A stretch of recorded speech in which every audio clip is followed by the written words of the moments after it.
आज के इस लेक्चर में हम लोग करने जा रहे हैं अपडेट प्रोग्रेस। अपडेट प्रोग्रेस जो है बेसिकली वो एजेक्स का पार्ट है, जिसको हम कहते हैं असिंक्रोनस जावा एंड एक्सएमएल। तो ये जो एजेक्स है ना, एजेक्स जब ये इंट्रोड्यूस हुआ ना 2008 में, जब माइक्रोसॉफ्ट ने एजेक्स को इंट्रोड्यूस किया, तो उसके साथ उन्होंने क्या किया, जितने भी हमारे जावा स्क्रिप्ट, वीवी स्क्रिप्ट और जे क्वेरी थी ना, उसको उन्होंने ऑफ कर दिया। मतलब जो हमारा एजेक्स है is a combination of XML, JavaScript, VBScript and jQuery. तो इनको कॉम्बाइन करके जो हम लोग स्पेसिफिक अलग अलग कोड करते थे ना, पहले जो जावा स्क्रिप्ट में कोड करते थे या फिर वीवी स्क्रिप्ट में जो हम कोड करते थे और जो एक्सएमएल में कोड करते थे, उसके कॉम्बिनेशन के साथ ना हम लोगों ने एक कंट्रोल को इन्होंने बना के दिया है, जिस कंट्रोल का नाम है आपका Ajax, asynchronous Java and XML. आप अपनी साइड से ना एक बार म्यूट कर लेना।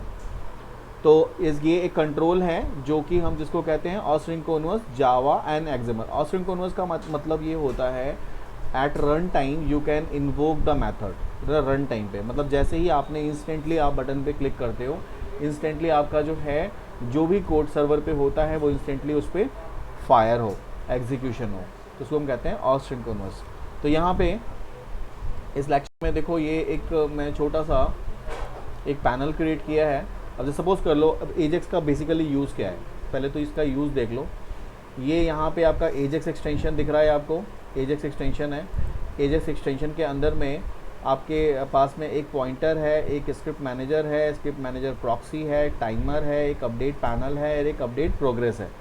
तो ये पॉइंटर का तो नॉर्मली आप जानते ही यूज़ की पॉइंट करने के लिए होता है, और एक होता है स्क्रिप्ट मैनेजर जो कि स्क्रिप्ट को मैनेज करते हैं। यानी कोई भी अगर आप प्रोग्राम बनाते हो जहाँ पे आपको टाइमर यूज़ करना है या अपडेट पैनल यूज़ करना है या अपडेट प्रोग्रेस यूज़ करना है, इनमें से कोई भी एक ऑब्जेक्ट आपको ऑब्जेक्ट यूज़ करना है, तो उसके लिए आपको स्क्रिप्ट मैनेजर लेना होगा। अगर आपने एक जगह स्क्रिप्ट मैनेजर यूज़ किया है तो स्क्रिप्ट मैनेजर प्रॉक्सी भी यूज़ कर सकते हो आप, तो बोथ आर सेम। और टाइमर का बेसिकली क्या काम होता है, टाइमिंग को मेंटेन करना, यानी कि क्लाइंट साइड पे टाइम को मेंटेन करना। अपडेट पैनल का काम होता है अपडेट इन्फॉर्मेशन को अपडेट कराना, और अपडेट प्रोग्रेस का काम होता है अपडेट प्रोग्रेसिंग को मेंटेन करके रखना। सपोज़ कर लो मैंने एक टेबल फॉर्म बनाया है, इसमें मुझे वैल्यू को इंसर्ट कराना है। तो इंसर्ट कराने के लिए मैंने क्या किया, एक आईडी ले ली और एक नेम ले लिया। आईडी और नेम को मुझे इंसर्ट कराना है, तो आईडी और नेम को इंसर्ट कराने के लिए आप पीसेस ऑफ इन्फॉर्मेशन होगा, पीसेस ऑफ कोड होगा जो आप लिखोगे, है ना। किस पे आप लिखोगे, ऐड पे बटन पे क्लिक करोगे, यानी कि ऐड पे जैसे यूज़र क्लिक करेगा, मैं चाहता हूँ मेरी इन्फॉर्मेशन डेटाबेस में सेव हो जाए। बट क्या होता है, जब आप सेव करते हो तो सेव करने के टाइम पे आपका कुछ टाइम होता है सेव करने का, कुछ नैनो सेकेंड्स होते हैं जो कि सेव में लगते हैं। इन द मीन वाइल मैं चाहता हूँ कि जब आप इन्फॉर्मेशन को सेव करा रहे हो तो यूज़र को मैं एक इंटरैक्टिंग विजुअलाइजेशन एक प्रेजेंट करूँ, यानी यूज़र को मैं बोलूँ कि please wait we are saving your data, है ना। क्योंकि आप देखो बेसिकली वेब एप्लीकेशन में ले लो या विंडोज़ एप्लीकेशन में ले लो, जब डेटा का साइज़ काफ़ी बड़ा होता है और ट्रैफिक ज़्यादा होता है तो इट विल टेक टाइम। तो उस टाइम को मेंटेन करने के लिए ना हम लोग यहाँ पे यूज़ कर सकते हैं अपडेट पैनल और अपडेट प्रोग्रेस। तो अपडेट प्रोग्रेस में आपको कुछ इमेजेस वगैरह डाउनलोड करने पड़ेंगे। जैसे मैंने यहाँ पे एक GIF इमेज डाउनलोड किया हुआ है, जैसे एक GIF इमेज है, इसको मैंने डाउनलोड किया हुआ है। आप वेबसाइट से जाके गूगल से जाके आप कुछ इस तरह के इमेजेस को डाउनलोड कर सकते हो, ठीक है, जिसमें आपका जब लाइक प्लीज़ वेट लिखा हुआ है या फिर वेट लिखा हुआ है, जो भी है आपको जो अच्छा लगता है उसके हिसाब से आप कुछ लेकिन ये ध्यान रखना जो भी आप इमेजेस डाउनलोड करोगे उसका एक्सटेंशन GIF होना चाहिए, ठीक है, क्योंकि GIF इमेजेस ही आपकी फंक्शनल इमेजेस होती हैं, एनिमेटेड इमेजेस होती हैं। तो ये भी देखो इसका एक्सटेंशन हमने GIF रखा हुआ है। देखो GIF इमेजेस मैंने डाउनलोड किया हुआ है। अब उसके बाद क्या करना है, आप इस जो भी इमेज को आप डाउनलोड करते हो उसको अपने प्रोजेक्ट फाइल में ऐड कर लो। तो मैंने क्या किया, यहाँ से जाके एक फ़ोल्डर क्रिएट किया था, उस फोल्डर के अंदर में मैंने प्लीज़ वेट .gif नाम से जो फोल्डर था, जो फाइल थी मैंने जो डाउनलोड करी थी, उसे मैंने यहाँ पे ऐड कर दिया। ऐड करने के बाद आपने क्या करना है, अब नॉर्मली जो आप सेव के लिए आप जो फॉर्म बनाओगे वो सेव के लिए आप फॉर्म क्रिएट कर लो, और जो जहाँ पे आपके ऑपरेशंस होने हैं, जैसे आप सपोज़ कर लो कि आपको क्लिक पे यहाँ पे सेव करना है, तो सेव करने के लिए जो आपने बटन यूज़ किया है उस बटन को आपको लेना है अपडेट पैनल में। यानी कि आप जाओगे यहाँ से एक अपडेट पैनल लोगे और उस अपडेट पैनल के अंदर में क्या करोगे, जो आपको बटन्स लेने हैं आप बटन ले लोगे। पहले भी मैंने आपको बताया था कि जब हम अपडेट पैनल का यूज़ करते थे, जब हम इंसर्ट कराते थे जो इन्फॉर्मेशन मुझे वेरीफाई करानी थी उसके लिए हमने क्या लिया था, एक अपडेट पैनल लिया था और उसके अंदर हम लोगों ने एक चेक नाम से एक बटन लिया था जो कि यूज़र की इन्फॉर्मेशन को चेक करा रहा था, राइट। तो यहाँ पे हम लोग ने क्या किया है, एक अपडेट पैनल लिया, उस अपडेट पैनल के अंदर में हम लोगों ने एक बटन ले लिया। तो नॉर्मली एक बटन ले लिया और जो बटन के बाद फिर आपने क्या करना है कि एक जो इमेजेस आपने ली थी उस इमेजेस को प्लेस करने के लिए अपडेट प्रोग्रेस लेना है। तो एक अपडेट, उसके बाद हमने एक अपडेट प्रोग्रेस लिया है इसके नीचे, ये अपडेट प्रोग्रेस है। अपडेट प्रोग्रेस के अंदर में मैंने एक यहाँ से इमेज कंट्रोल लिया है। इस अपडेट याद रखना कि अपडेट प्रोग्रेस के अंदर लेना है। तो अपडेट प्रोग्रेस के अंदर में मैंने एक यहाँ से इमेज ले लिया, ये वाली इमेज, ये एक इमेज ले लिया और इमेज को मैंने क्या किया, इस पर राइट क्लिक करके इसकी प्रॉपर्टी में जाके इमेज की प्रॉपर्टी में जाके इमेज यूआरएल मैंने सेट कर दिया है, इमेज का यूआरएल सेट कर दिया है, यानी कि इसका लोकेशन सेट कर दिया है। जो मैंने इमेज ब्राउज़ किया था, तो मैंने ये इमेज ब्राउज़ किया था, उसको मैंने इसका लोकेशन सेट कर दिया, ठीक है। और इसका जो ऑल्टरनेट टेक्स्ट होता है, ऑल्टरनेट टेक्स्ट के अंदर में मैंने वहाँ पे प्लीज़ वेट लिख लिया। देखो ये ऑल्टरनेट टेक्स्ट होता है, ऑल्टरनेट टेक्स्ट में हमने लिख दिया प्लीज़ वेट, यानी कि जब ये चलेगा इन द मीन वाइल यहाँ तो प्लीज़ वेट लिखा हुआ आ ही रहा है, बाकी यहाँ पे भी आएगा, शो होगा। अगर आप ये हटाना चाहते हो तो ये हटा सकते हो प्लीज़ वेट वाला, ठीक है। ये आपको करना है और इसी हिसाब से करना है। उसके बाद आपको क्या करना है, ये जो ऐड का बटन है, अब ऐड का बटन यूज़र क्लिक करेगा तो यहाँ पे ऐड की कोडिंग होगी और इसके साथ में एक और कोडिंग होगी जिस टाइम पे मैं क्या कर रहा हूँ, सिस्टम को स्लिप करा रहा हूँ। तो मैंने लिखा है सिस्टम को स्लिप कराने के लिए system.threading.thread.slip, ये एक क्लास है, थ्रेडिंग एक क्लास है। तो थ्रेडिंग क्लास के थ्रू मैंने थ्रेड को कॉल किया है। थ्रेड का मतलब एक धागा, और उस थ्रेड के अंदर में मैंने क्या किया, एक स्लिप फंक्शन को कॉल किया और उस फंक्शन के अंदर में, उस मेथड के अंदर में मैंने पैरामीटर डाला है 3000। 3000 मतलब होता है 3 सेकंड, और आपको लगता है कि 1 सेकंड के लिए स्लिप कराना है तो उसका टाइम आपको खुद पहले देखना पड़ेगा। जैसे आपने कोई डेटा को सेव कराना है तो नॉर्मली पहले आप विदाउट एजेक्स को सेव कराओ। सेव कराने में जो आपको टाइम लगता है, आपको लगता है कि 2 सेकंड लग रहा है या 5 सेकंड लग रहा है, जो टाइम आपको लगता है वो टाइम यहाँ पे आप उसको स्लिप में दे दोगे, ठीक है, स्लिप में दे दोगे। और इससे पहले क्या करोगे, अपना स्लिप में देने के बाद इससे पहले इंसर्ट की कोडिंग करोगे और यहाँ पे उसको हिसाब से स्लिप करा दोगे, यानी कि यहाँ पे आप इंसर्ट की पहले कोडिंग करोगे और फिर इसको स्लिप करा दोगे। तो जब ये आप क्या होगा कि ऑन द मीन वाइल जैसे ही आप इस प्रोग्राम को रन कराते हो,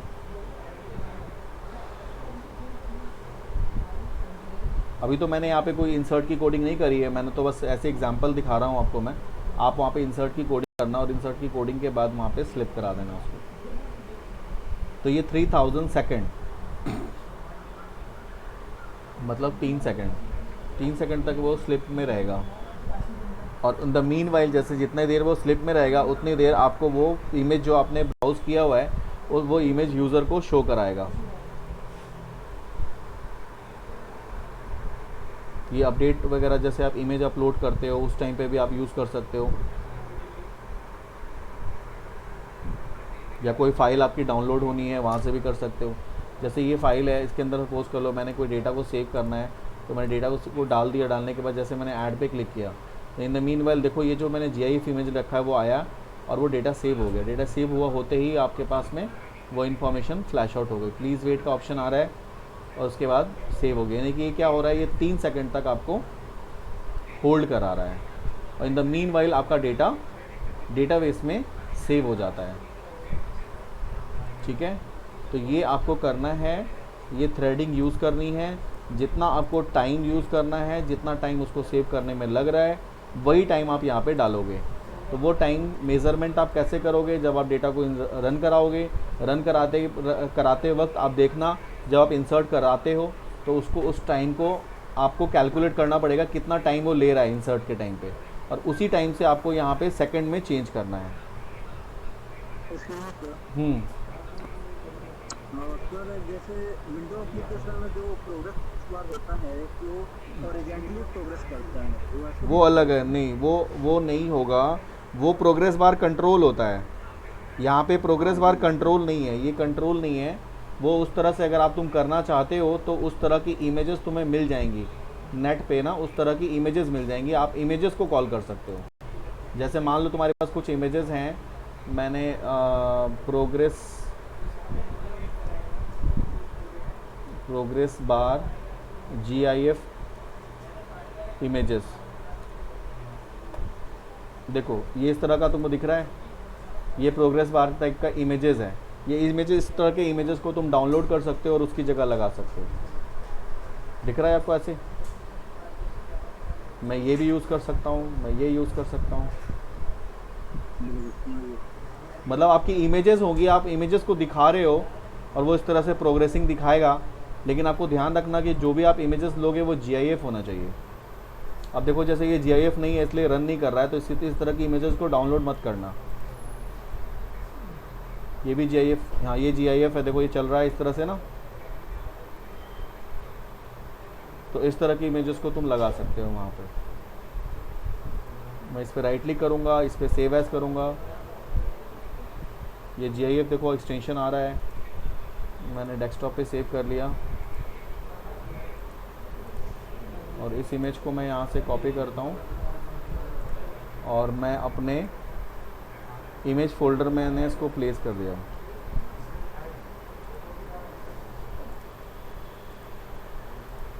अब इसका लोकेशन जो है तुम चेंज कर दो उसको।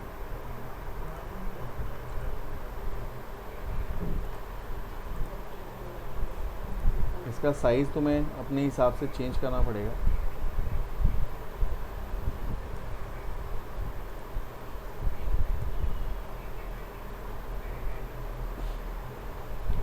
अब जैसे तुम्हारा इसका जो GIF है उसका जो टाइमिंग है काफ़ी स्लो है, और जो तुमने जो दिया हुआ है वो 3 सेकंड दिया हुआ है, तो वो क्या होगा, वो आधे में भी नहीं पहुंचेगा और तुम्हारा वो वहाँ से फ्लैश आउट हो जाएगा। तो इस तरह की कोई इमेज आप डाउनलोड करना जिसका आपका और उसका सिस्टम मैच करे, राइट ना, क्योंकि अगर मैच नहीं करेगा तो आपको पता चलेगा, मतलब हो सकता है, वैसे भी हो सकता है। और जो हम लोग पहले विंडोज़ एप्लीकेशन में करते थे वो मेज़रमेंट करता था आपका, वो एक कंट्रोल था, लेकिन ये कंट्रोल नहीं है। ये अपडेट पैनल एक कंट्रोल है जिसके अंदर में आप अपडेट पैनल वाली इन्फॉर्मेशन को आप स्टोर कराओगे। जिसमें ऐड पे क्लिक किया, अब देखो ये चल रहा है यहाँ पे, अब सेव हो गया ना। अब देखिए दो ही चला और दोनों के बाद वो सेव हो गया। तो मतलब आपको एक ऐसा पैनल यहाँ से डाउनलोड करना होगा जो आपके अकॉर्डिंगली डेटा को मतलब प्रॉपरली उसी हिसाब से चले, है ना, या इस तरह से देखो चलता रह रहा है। इसमें जो साइड में कोई यूज होता है सर, तो GIF नहीं होता है क्या? हाँ सारे GIF होते हैं, जो आप कंट्रोल पहले यूज़ करते थे विंडोज़ में वो नहीं होते, वो इस तरह से देखो इस तरह से होते हैं।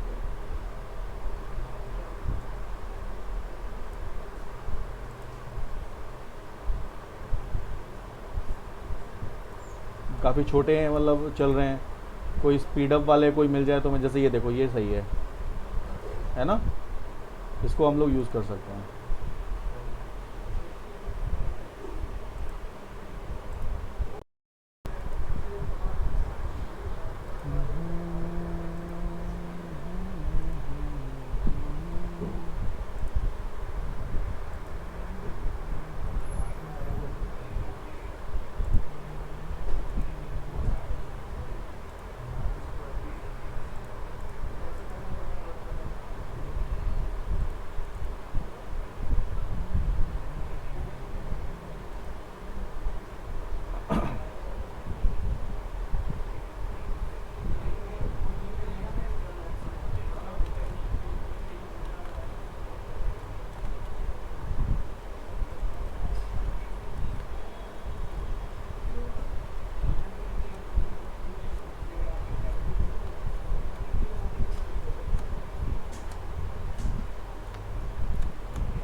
ये परफेक्ट हो रहा है, देखो 3 सेकंड का टाइम है और 3 सेकंड का यहाँ पे पूरा चल रहा है, तो ये बिल्कुल लग रहा है कि मेड फॉर ईच अदर,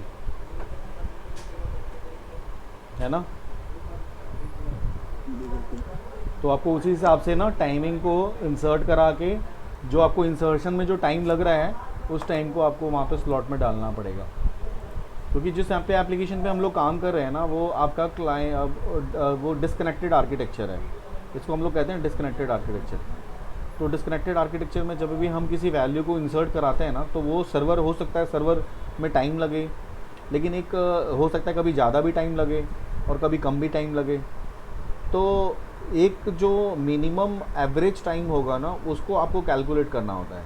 एक बार मिनिमम एवरेज कैलकुलेट करने के बाद हम उसको लगाते हैं। अच्छा, ये भी ध्यान रखना होता है कि जब आप इसको अप्लाई करोगे ना, तो जब आप इसको सर्वर पे पोस्ट करोगे तब उसके बाद इसको अप्लाई करना होता है, क्योंकि अभी तो आप लोकल सर्वर पे काम कर रहे हो। लोकल में तो हो सकता है बहुत कम टाइम लगे आपका, लेकिन आप इसको जब सर्वर पे होस्ट कर दोगे, इस पूरे एप्लीकेशन को अगर आप सर्वर पे होस्ट कर देते हो, तो it will take another time ना।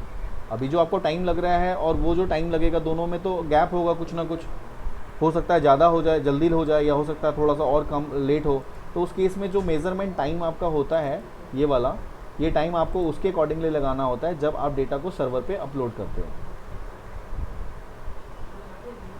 ठीक है, तो एक बार मैं दोबारा से आपको बता देता हूँ। सबसे पहले आपको अपडेट एक स्क्रिप्ट मैनेजर लेना है। उसके बाद जो आपको बटन्स ऐड करना है, जिसके थ्रू आप एक्शन जनरेट करना चाहते हो, इवेंट जनरेट कराना चाहते हो, उसको आपको एक अपडेट पैनल के अंदर रखना है। उस अपडेट पैनल के अंदर आपको बटन लेनी है। उसके बाद आपको आना है, एक अपडेट प्रोग्रेस लेना है। ये वाला अपडेट प्रोग्रेस हमने ले लिया। उस अपडेट प्रोग्रेस के अंदर में आपको एक इमेज लेनी है, और इमेज की प्रॉपर्टी में जाके आपको इमेज को सेट कर देना है। और उसके बाद फाइनली आपको क्या करना है, इस ऐड के बटन पे इंसर्ट की कोडिंग, और उसके बाद आपका सिस्टम की थ्रेडिंग, दैट्स इट। तो आपको क्या करेगा, इस तरह से आपका आउटपुट वो देगा।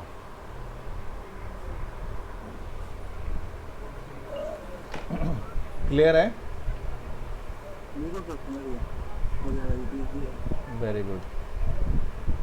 तो ये हो गया आपका ऑपरेटर्स वगैरह हो गया था आपका।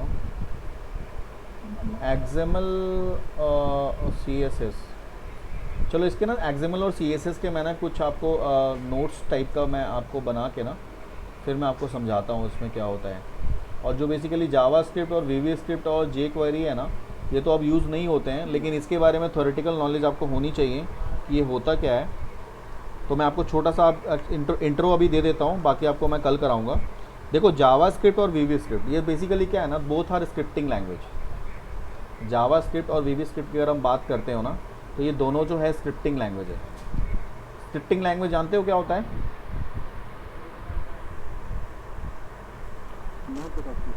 तो स्क्रिप्टिंग बेसिकली क्या होता है कि जो वैलिडेशंस होती हैं, वैलिडेशन और वेरिफिकेशन नाम सुना था?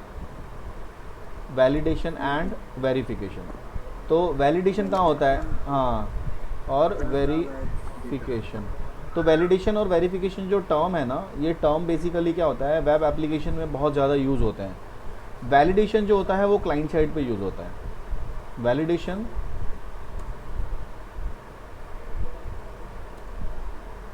checked, perform at client side। और जो वेरिफिकेशन होती है वो क्या होती है, सर्वर साइड से। वेरिफिकेशन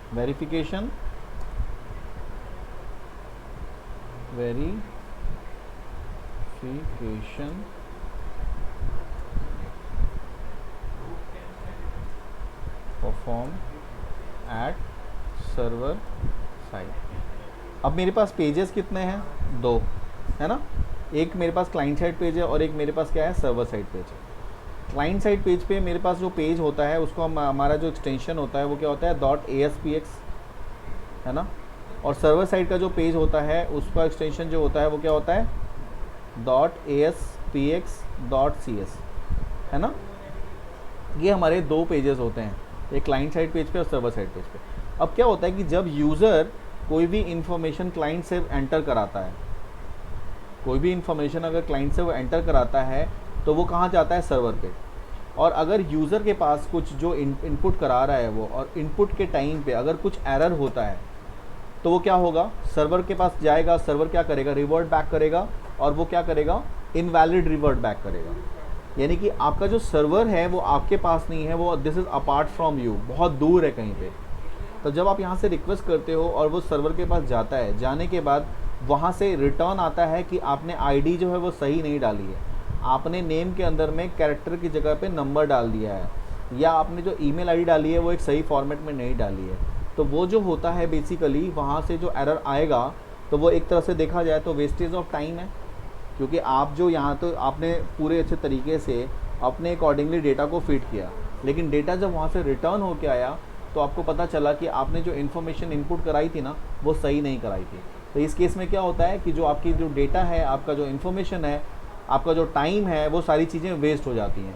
तो उसको हम लोग को मेंटेन करने के लिए, वैलिडेशन को मेंटेन करने के लिए हम लोगों ने स्क्रिप्टिंग लैंग्वेज यूज़ करी। स्क्रिप्टिंग लैंग्वेज, तो स्क्रिप्टिंग लैंग्वेज, दो तरह की स्क्रिप्टिंग लैंग्वेज होती हैं। वैलिडेशन और वेरिफिकेशन को मेंटेन करने के लिए हम लोगों ने स्क्रिप्टिंग लैंग्वेज यूज़ करी। और दो तरह की स्क्रिप्टिंग लैंग्वेज होती हैं, एक होती है जिसको हम लोग कहते हैं जावास्क्रिप्ट, और जो दूसरी होती है उसको हम लोग कहते हैं वीबी स्क्रिप्ट। तो ये जो दो स्क्रिप्टिंग लैंग्वेज हैं, ये जो होती हैं जावास्क्रिप्ट जो होती हैं, ये क्लाइंट साइड वैलिडेशन के लिए होती हैं। यानी क्लाइंट साइड वैलिडेशन मतलब क्या हो गया, ASPX पेज पे, यानी कि अगर आप इसमें यूज़ कर रहे हो ASP.NET में, तो .ASPX पेज पे आपको क्या करना होगा, जो आपको कोड्स लिखने होंगे आप इस पे लिखोगे ASPX पेज पे, for validating client information, for validating client inputs, जो आप क्लाइंट इनपुट करेगा उसको वैलिडेट करने के लिए। और जो VB स्क्रिप्ट होगा, जो दूसरा वाला होगा, ये वैलिडेट होगा सर्वर साइड पे। यानी कि अगर आपने ईमेल आईडी चेक करानी है कि ईमेल आईडी का फॉर्मेट सही है या नहीं है, तो वो होगा किसके थ्रू आप यूज़ कर सकते हो, जावास्क्रिप्ट के थ्रू यूज़ कर सकते हो। और जो वेरिफिकेशन होगा वो होगा सर्वर साइड पे, जो ईमेल आईडी आपने डाली है वो ईमेल आईडी सही है या नहीं है, इसका जो वेरिफिकेशन होगा वो कहाँ होगा, सर्वर पे, जिसको हम लोग VB के थ्रू लिखते हैं, VB स्क्रिप्ट के थ्रू लिखते हैं। तो ये VA.CS होगा यहाँ पे, जो कि आपका सर्वर साइड का जो लैंग्वेज होता है वो होता है for verifying data from database. Database से इंफॉर्मेशन को वेरीफाई करनी। हाँ बोलो। सर जो CS के अंदर जो वेरिफिकेशन की जो कोड लिखा है तो वहाँ VB स्क्रिप्ट लिखा है, CS स्क्रिप्ट क्यों लिखा है फिर?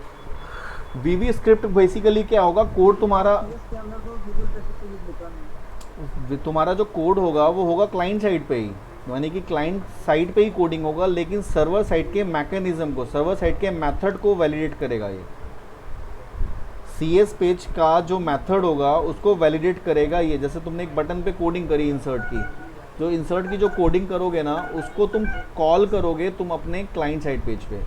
यानी जो मैं तुम्हें बता रहा हूँ ये जो काम करेगा ये सिर्फ क्लाइंट वाला काम करेगा, लेकिन ये वाला काम करेगा सर्वर साइड की जो वेरिफिकेशन होगी, जिसके थ्रू तुम यूज़र को वेरीफाई कराओगे, उसका जो मैकेनिज्म होगा तुम यहाँ कॉल करोगे।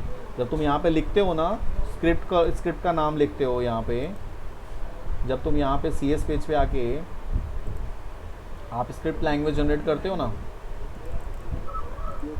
स्क्रिप्ट लैंग्वेज लिखते हो ना यहाँ पे, तो स्क्रिप्ट लैंग्वेज के अंदर में जो आपका टाइप आता है ना, VB स्क्रिप्ट और जावा स्क्रिप्ट आता है ना, तो उसकी जगह पे तुम क्या करोगे, जावा स्क्रिप्ट सेलेक्ट करोगे, VB स्क्रिप्ट सेलेक्ट करोगे।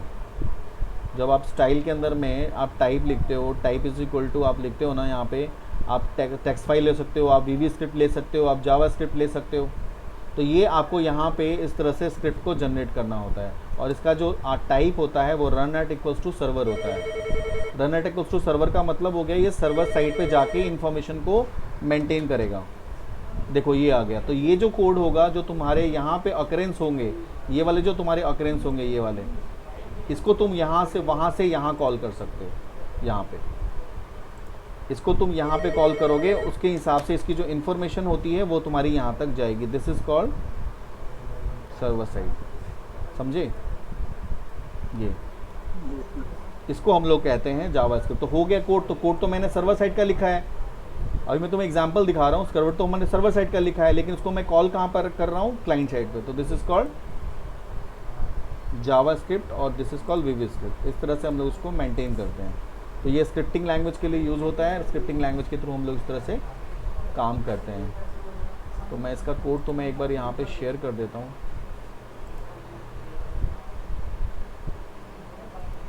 और एक छोटा सा एग्जांपल बना के मैं तुम्हें दिखा दूंगा नेक्स्ट क्लास में ना इसका, कि कैसे यूज़ होता है। ये सर थोड़ा स्क्रिप्टिंग वाला समझ में नहीं आता है सर। हाँ तो मैं स्क्रिप्टिंग वाला, हाँ मैं तुम्हें ना दोनों का एक एग्जांपल बना के तुम्हें नेक्स्ट क्लास में समझा दूंगा मैं। क्योंकि वहाँ लिखने की आदत है करने के लिए थोड़ा। ठीक है ठीक है, ये समझ में आ गया ना अपडेट पैनल का, तो अपडेट पैनल का अपडेट प्रोग्रेस का समझ में आ गया ना, इसको एक बार ट्राई कर लेना अभी। जी।